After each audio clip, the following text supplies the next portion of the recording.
Hey guys, Dr. Jordan Mousy with Elite Chiropractic. Today we're going to talk about tennis elbow, which is also known as lateral epicondylitis, which is just a fancy way of saying that you have pain on the outside of your elbow.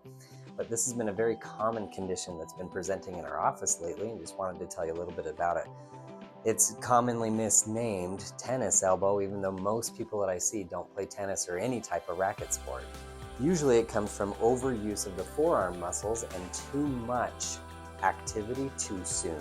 So what we get is we get a chronic breakdown of the tendons eventually. It starts out as acute inflammation or a strain, which then doesn't heal properly, or we keep using it and it keeps it from healing the way it needs to. So then we get this chronic breakdown of tendon in that area.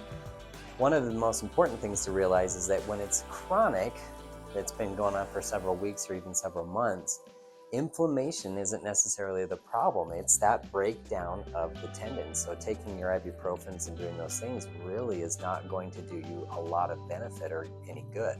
What we need to do is actually wake that area up, stimulate it by doing a little bit more, adding a little bit more blood flow to the area. So a lot of things that we utilize in the practice are things like muscle scraping or active release, where we get the muscles to loosen up a little bit.